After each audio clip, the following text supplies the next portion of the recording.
Hello friends, बहुत बहुत स्वागत है आप सभी का एक बार फिर से सरकारी हिट में। तो इस वीडियो में जो है मैं आपके साथ एक इम्पॉर्टेंट डिस्कशन करूंगा जो कि रिलेटेड होने वाला है हमारा UP UMS CPP net exam 2022 से रिलेटेड। ठीक है, तो ये बेसिकली जो है एक यूनिवर्सिटी है जो कि उत्तर प्रदेश में है। ठीक है, यहाँ पर मैं आपको दिखा देता हूँ। यहाँ लिखा हुआ है संयुक्त पैरामेडिकल फार्मेसिंग एवं नर्सिंग प्रवेश परीक्षा 2022। ठीक है, तो कंबाइंड मतलब सीपीपी नेट जो है वो है आपका combined paramedical pharmacy and nursing entrance test 2022, ये आपका एग्जाम का नाम है। ठीक है, और ये जो है यूपी यूएमएस ये सफाई में है। ठीक है, उत्तर प्रदेश के अंदर है। और इसके एप्लीकेशन फॉर्म जो है उसका नोटिफिकेशन कल ऑफिशियली रिलीज हो गया और इसका ब्रोशर जो है आज वेबसाइट पर अपलोड कर दिया गया है। अब यहाँ पर कौन कौन से कोर्स हैं, कितनी सीट्स हैं, कब तक आप अप्लाई कर सकते हैं, सारी चीजें हम लोग देखने वाले हैं।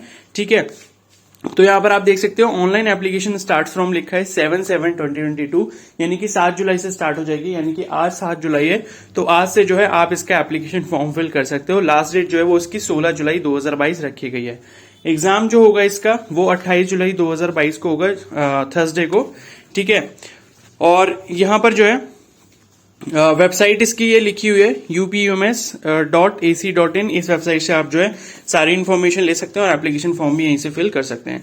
अब यहाँ पर कोर्सेज की बात कर लेते हैं, तो पहले पैरामेडिकल कोर्सेज की बात करते हैं। तो पहला हमारा बीपीटी बैचलर ऑफ फिजियोथेरेपी, इसकी टोटल 60 सीट्स हैं। इसमें 4 इयर्स का कोर्स है और 6 मंथ की इंटर्नशिप रहेगी आपकी। ठीक है, और उसके बाद बैचलर ऑफ ऑप्टोमेट्री है। ठीक है, तो इसकी भी 60 सीट्स हैं। बीएमएलटी की 60 सीट्स हैं और बीआरआईटी की 60 सीट्स हैं। तो ये सभी पैरामेडिकल कोर्सेज हैं। यहाँ इनकी ड्यूरेशन भी लिखी हुई है, इंटर्नशिप का टाइम भी लिखा हुआ है।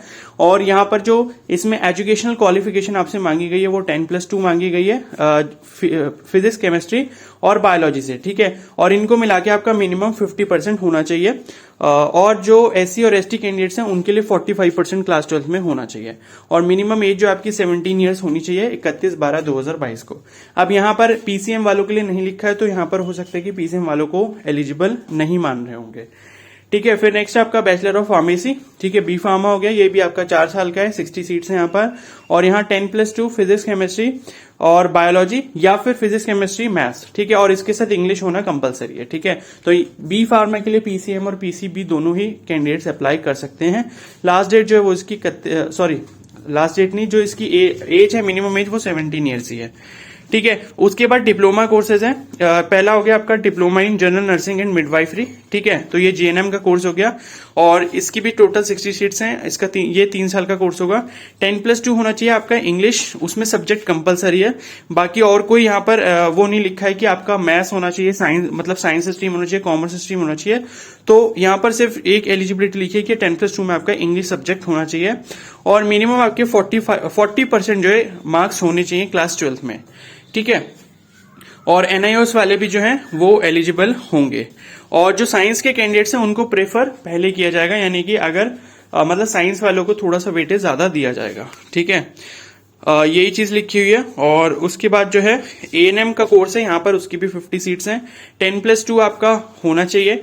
आर्ट्स में हो सकता है या तो मैथ्स में हो सकता है, फिजिक्स, केमिस्ट्री, बायोलॉजी, ये सारे सब्जेक्ट्स लिखे हैं अगर आप मतलब आपने क्लास 12 इन सब्जेक्ट से किया हुआ है।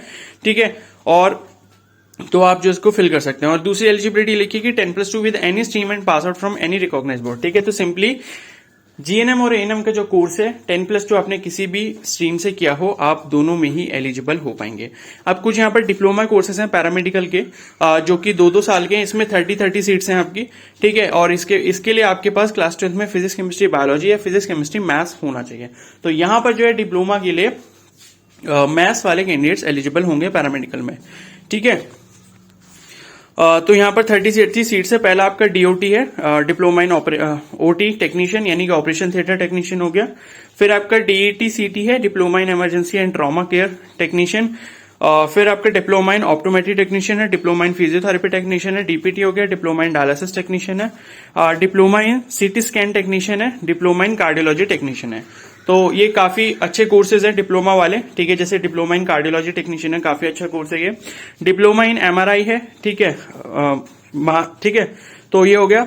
और उसके बाद diploma in blood transfusion technician है। ठीक है, तो इन दोनों की जो है 15-15 सीटें हैं। तो टोटल सीटें जो है आपकी 600 हैं। यहां पर मैं आपको एक चीज क्लैरिफाई करना चाहूंगा कि बीएससी नर्सिंग की सीट्स यहां से हटा दी गई हैं। लास्ट ईयर तक बीएससी नर्सिंग की टोटल 60 सीट्स यहाँ पर होती थी, ठीक है, जिसका एंट्रेंस एग्जाम यूपी यूएमएस खुद ही करवाता था, जैसे कि इस साल भी करवा रहा है बाकी अदर कोर्सेज के लिए। लेकिन बीएससी नर्सिंग का एंट्रेंस एग्जाम जो है वो इस साल ये कंडक्ट नहीं करवा रहे हैं। तो मेरे हिसाब से जो मतलब बीएससी नर्सिंग के एडमिशन्स होंगे इसके, वो आपके केजीएमओ का जो एग्जाम हो रहा है, जो कॉमन एंट्रेंस टेस्ट हो रहा है, जिसमें एबीवीएमओ के भी सारे कॉलेजेस आ चुके हैं, तो उसी के थ्रू इसमें एडमिशन होने वाला है, ठीक है। तो अगर आपको यहां से बीएससी नर्सिंग करना है तो आपको केजीएमओ का जो बीएससी नर्सिंग का एंट्रेंस एग्जाम है उसका एप्लीकेशन फॉर्म फिल करना पड़ेगा। लास्ट डेट उसकी 15 जुलाई है। अगर आपने अभी तक नहीं करा और अगर आप सोच रहे हो उत्तर प्रदेश में बीएससी नर्सिंग करने के लिए, तो आप उस एप्लीकेशन फॉर्म को जरूर फिल करें। अगर आपको प्राइवेट में भी एडमिशन लेना होगा तो भी आपको एंट्रेंस एग्जाम देना पड़ेगा, ठीक है। तो ये सारी चीजें हो गई। और अब मैं आपको एक चीज ये बता देता हूं कि ये जो मतलब अदर स्टेट के कैंडिडेट्स यहां पर अप्लाई कर सकते नहीं कर सकते। तो बेसिकली देखो, बीएससी नर्सिंग की अगर मैं बात करूं तो केजीएमओ ने ऐसा कोई क्राइटेरिया अपना नहीं रखा है कि सिर्फ यूपी के कैंडिडेट्स को एडमिशन दिया जाएगा। तो केजीएमओ जो कॉमन एंट्रेंस टेस्ट एग्जाम अपना कंडक्ट करवा रहा है वो सभी कैंडिडेट्स अप्लाई कर सकते हैं, अदर स्टेट वाले भी कर सकते हैं। तो इस यूनिवर्सिटी के मतलब यूपी यूएमएस जो है इसके बीएससी नर्सिंग में अगर आपको एडमिशन लेना होगा तो आप जो है केजीएमओ का एप्लीकेशन फॉर्म फिल कर सकते हैं, भले ही आप अदर स्टेट से क्यों ना हो। बस एक चीज यहां पर ध्यान रखना कि आपको रिजर्वेशन का बेनिफिट कोई नहीं दिया जाएगा, आपको जनरल कैटेगरी का कैंडिडेट ही माना जाएगा, भले ही आपकी कोई भी कैटेगरी हो, आप अदर स्टेट से अगर बिलोंग करते हो। समझ आ गई बात, ठीक है। और ये जॉब अपॉर्चुनिटीज वगैरह के बारे में यहां पर दिया हुआ है, ठीक है, कि क्या क्या इनके स्कोप हैं, ओके। और बाकी यहां पर ये कोर्सेज के बारे में मैंने आपको बता ही दिया है, ये सब इनके जॉब अपॉर्चुनिटीज के बारे में यहाँ पर दिया गया, ठीक है। बाकी कुछ ऐसा नहीं दिया गया। एप्लीकेशन फॉर्म की फीस की अगर हम बात कर लें तो अनरिजर्व्ड और ओबीसी कैटेगरी की जो फीस है वो 3,000 रुपए और एससी और एसटी कैटेगरी की जो फीस है यहाँ पर 2,000 रुपए एप्लीकेशन फॉर्म फिल करने की, ठीक है। और इसका एप्लीकेशन फॉर्म वगैरह कैसे फिल करना होगा उसके बारे में मैं आपको अच्छे से बता दूंगा। और यहाँ पर जो है एग्जाम पैटर्न यहाँ पर दिया है, सीबीटी आपका टेस्ट होने वाला है, यानी कि कंप्यूटर पे आपका टेस्ट करवाया जाएगा सेंटर पर। और यहाँ पर आपके 2 पेपर होंगे, ठीक है। मतलब पहला वाला जो पेपर 1 है ये सिर्फ साइंस स्टूडेंट्स के लिए, और जो पेपर 2 है वो आपका आर्ट्स या फिर कॉमर्स या फिर जो अदर स्टूडेंट्स होते हैं उनके लिए है, ठीक है। मतलब साइंस, अगर आप साइंस स्ट्रीम से अप्लाई कर रहे हो तो आपको पहला वाला पेपर देना होगा और पेपर 2 उनको देना होगा जो आर्ट्स से कर रहे हैं, कॉमर्स से कर रहे हैं या फिर किसी और स्ट्रीम से अप्लाई कर रहे हैं, ठीक है। तो साइंस वाले कैंडिडेट्स के लिए फिजिक्स केमिस्ट्री और बायोलॉजी आएगा। 33 क्वेश्चन होंगे फिजिक्स और केमिस्ट्री के, बायोलॉजी के आपके 34 क्वेश्चन होंगे। और आर्ट्स कॉमर्स वालों का जो एग्जाम होगा उसमें जनरल हिंदी आएगी, जनरल इंग्लिश आएगी और जनरल स्टडीज आएगी। तो जनरल हिंदी और इंग्लिश के 20-20 क्वेश्चन होंगे, जीएस के जो क्वेश्चन हैं वो आपके 60 होंगे, ठीक है। पेपर की टाइमिंग यहां पर लिखी हुई है 2 बजे से 4 बजे तक, ओके। और उसके बाद यहां पर और तो कोई मेरे को नहीं लगता है कि ऐसी कोई इंपॉर्टेंट चीज है जो आपसे मिस हो जाए, ठीक है। और इसमें जो बी फार्मा वगैरह है उसमें क्या अदर स्टेट्स के कैंडिडेट्स अप्लाई कर सकते हैं नहीं कर सकते, ये मैं आपको अच्छे से चेक करके बाद में बताऊंगा, ठीक है। तो एडमिशन प्रोसेस वगैरह वही होगा, आपको पहले एंट्रेंस एग्जाम देना है, फिर मेरिट लिस्ट बनेगी यहाँ पर, ठीक है। मेरिट लिस्ट के अकॉर्डिंग आपकी काउंसलिंग होगी, ओके।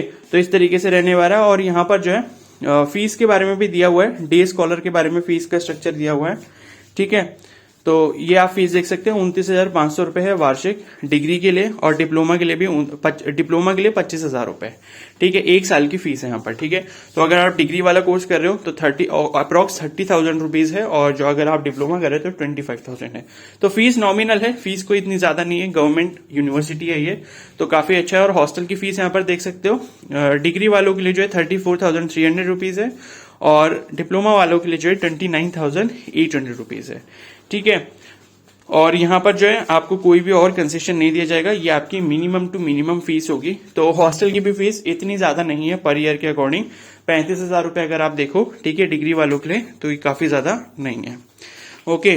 तो ये जो है आपका आपकी टोटल इन्फॉर्मेशन रही इसके बारे में।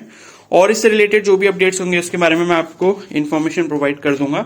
यहाँ पर एलिजिबिलिटी देखो साफ साफ यहाँ पर लिखी गई है और अच्छे से, कि जो पीसीबी और इंग्लिश वाले कैंडिडेट्स हैं वो ये सारे कोर्सेज अप्लाई कर सकते हैं। इंटरमीडिएट जिसने पीसीएम और इंग्लिश से करा है वो ये सारे कोर्सेज अप्लाई कर सकते हैं, और आर्ट्स कॉमर्स वाले एएनएम और जीएनएम अप्लाई कर सकते हैं। तो ये एलिजिबिलिटी इन्होंने सही बना रखी है बिल्कुल, ठीक है। इससे काफी क्लियर हो जाएगा आपको, आप जो भी स्ट्रीम से हो तो आपको पता लग जाएगा मैं किस कोर्स के लिए अप्लाई कर सकता हूँ, ठीक है, तो ये आपके कंप्लीट इन्फॉर्मेशन है इसके रिगार्डिंग यूपीयूएमएस सीपीबी नेट की। ठीक है, बाकी इसके जो भी कोई और अपडेट्स आएंगे उसके बारे में इन्फॉर्म कर दूंगा। चैनल को जरूर सब्सक्राइब कर लेना और बेल आइकन को प्रेस कर लेना। ये वीडियो अगर हेल्पफुल लगी तो प्लीज को जरूर लाइक कर देना। Okay, so thank you and have a nice day.